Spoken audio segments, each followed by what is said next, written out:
Salam sejahtera di dalam kasih Tuhan kita Yesus Kristus. Kita senantiasa memujiakan puji dan syukur kehadirat Tuhan kita Yesus Kristus. Karena kasih-Nya kita ada bersama dalam kebersamaan kita untuk perenungan firman Tuhan pada saat ini. Adapun sebagai dasar untuk pemberitaan firman Tuhan, saya mengambil dari Matius pasal 24 ayat 42 sampai dengan ayatnya yang ke-44. Yang demikian bunyinya. Nasihat supaya berjaga-jaga. Karena itu berjaga-jagalah, sebab kamu tidak tahu pada hari mana Tuhanmu datang. Tetapi ketahuilah ini, jika tuan rumah tahu pada waktu mana pada malam hari pencuri akan datang, sudahlah pasti ia berjaga-jaga dan tidak akan membiarkan rumahnya dibongkar. Sebab itu hendaklah kamu juga siap sedia, karena Anak Manusia datang pada saat yang tidak kamu duga. Amin. Ibu bapak saudaraku yang kekasih di dalam Yesus Kristus, dalam konteks nas ini sangat jelas untuk kita bahwa nas ini berbicara tentang hari kedatangan Tuhan untuk penghakiman. Nah, mengenai hari itu, bahwa tidak ada seorang pun yang tahu kecuali Bapa. Nah, semuanya itu diandaikan seperti kejadian Nuh pada ayat ke-37 sampai ayat 39. Sebab sebagaimana halnya pada zaman Nuh, demikian pula halnya kelak pada kedatangan Anak Manusia. Sebab sebagaimana mereka pada zaman sebelum air bah itu makan dan minum, kawin dan mengawinkan sampai kepada hari Nuh masuk ke dalam bahtera. Dan mereka tidak tahu akan sesuatu sebelum air bah itu datang dan melenyapkan mereka semua. Demikian pula lah halnya kelak pada kedatangan Anak Manusia. Ibu bapak saudaraku yang kekasih dalam Yesus Kristus, pada saat atau kejadian Nuh, semua orang memang melakukan seperti aktivitas biasa. Dan memang tidak ada persiapan apapun. Bahkan setiap orang makan, minum, melakukan segala sesuatu. Dan sampai pada hari saat dan tibanya, Nuh naik ke bahtera, dan saat itu datanglah air bah. Nah, jemaat Tuhan yang kami kasih dalam Yesus Kristus, demikian juga kedatangan Anak Manusia. Atau kedatangan atau hari penghakiman itu. Bahwa segala sesuatunya tidak ada yang mengetahui. Hanya Bapa di sorga. Namun satu hal sebagai orang-orang percaya bahwa kita meyakini akan hal tersebut. Bahwa akan ada saat dan waktu masanya semua itu akan terjadi. Tetapi sekali lagi bahwa kita tidak mengetahui kapan semuanya itu terjadi.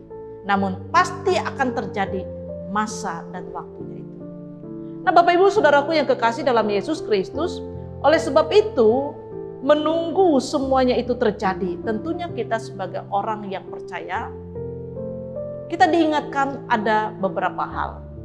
Yang pertama adalah bahwa kita harus berjaga-jaga pada ayat 42. Karena itu berjaga-jagalah.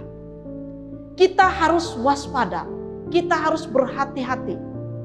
Bahwa kita sebagai orang percaya, anggaplah bahwa hari esok adalah hari yang terakhir, maka hari ini adalah hari kita melakukan hal yang terbaik, hal yang indah, hal yang berkenan di dalam Tuhan. Artinya ibu bapak saudara sedang jemaat Tuhan, kita tidak hanya melongo diam, tidak melakukan apa-apa, tetapi kita harus melakukan sesuatu, mengisi waktu yang ada untuk berjaga-jaga, untuk menunggu harinya Tuhan. Itu yang pertama. Yang kedua adalah pada ayat 44, sebab itu hendaklah kamu siap sedia. Siap sedia. Artinya ketika Tuhan memang menginginkan hari itu datang, tidak ada seorang pun yang menghentikan atau menghalangi atau menunda waktu. Tidak ada seorang pun, apalagi kita manusia. Karena ketika Tuhan ingin menyatakan kehendaknya, siap atau tidak siap kita, suka atau tidak suka, semuanya itu pasti akan terjadi. Tapi Tuhan sudah mengingatkan kita sebagai orang-orang percaya bahwa kita harus siap sedia, siap menerima, siap mengalami hari tersebut. Yang ketiga adalah Tuhan masih memberikan waktu untuk kita sampai hari ini. Untuk menunggu saat segala sesuatunya akan terjadi. Oleh sebab itu, karena waktu dan kesempatan yang masih ada yang Tuhan berikan bagi kita, mari sekali lagi Bapak Ibu Saudaraku yang kekasih dalam Yesus Kristus, kita mempergunakan waktu yang ada. Kita mempergunakan waktu atau kesempatan yang ada untuk kita mengisi hari-hari hidup kita dengan sesuatu yang baik, sesuatu yang indah, sesuatu yang sedap dipandang mata. Karena sekali lagi sangat berkaitan dengan ketika hari itu tiba, kita harus siap sedia. Kita memang sudah berjaga-jaga sebelumnya. Kita siap sedia dan kita mengisi waktu kita. Karena ketika saat itu tiba, kita semua menjadi orang-orang yang adalah bagian dari hari Tuhan tersebut. Tuhan Yesus memberkati kita.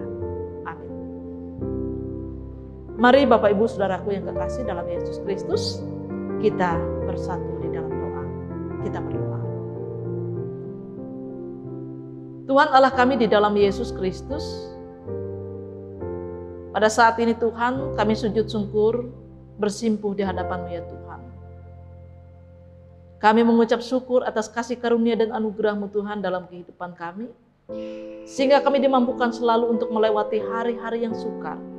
Hari-hari kehidupan kami. Karena kami percaya bahwa Tuhan tidak pernah meninggalkan kami. Tuhan selalu ada beserta dengan kami. Bapa, pada saat ini kami mengucap syukur. Karena kami memiliki waktu dan kesempatan yang Tuhan berikan untuk bersama-sama membaca dan merenungkan firman-Mu. Tuhan, biarlah firman-Mu itu termaterai dalam hati kami. Kami yang menerimanya siap untuk melakukannya. Firman-Mu tidak akan menjadi sebuah kesia-siaan dalam kehidupan kami. Kami memohon Tuhan tetap terus memakai kami, para hamba-hamba Tuhan, untuk menyampaikan berita Injil, menjangkau jiwa-jiwa yang belum dimenangkan, untuk mewartakan kabar baik bagi dunia ini. Terima kasih Tuhan Yesus. Pada saat ini kami berdoa bagi kehidupan Resort GKE, kami yang layang khususnya Gereja Kalimantan English secara umum. Tuhan Engkau memakai gereja kami, memakai kami Tuhan sebagai alat di tangan-Mu Tuhan. Kami mendoakan kehidupan jemaat kami dalam masa-masa pandemi COVID-19 ini Tuhan, di tengah kesukaran, di tengah hal apapun, Tuhan selalu beserta dengan kami. Kami berdoa bagi kehidupan keluarga rumah tangga, bagi mereka sebagai ibu bapa, suami dan istri dan anak, diberkatilah selalu ya Tuhan. Dalam setiap usaha dan pekerjaan tangan, berkat-Mu senantiasa mengalir. Dan kami mohon Tuhan selalu memberkati usaha kami. Dari berkat itu kami mampu mencukupkan kehidupan kami ya Tuhan. Tuhan kami Yesus Kristus, bagi mereka yang dalam keadaan sakit, tergeletak lemah tak berdaya di pembaringan di rumah sakit, bahkan yang terpapar COVID-19, Tuhan Yesus Engkau memulihkan, Engkau yang menyembuhkan mereka. Terima kasih Tuhan, kami serahkan seluruh segenap diri dan kehidupan kami hanya ke dalam tangan pengasihan. Hanya di dalam nama Yesus Kristus kami berdoa dan kami memohon. Amin.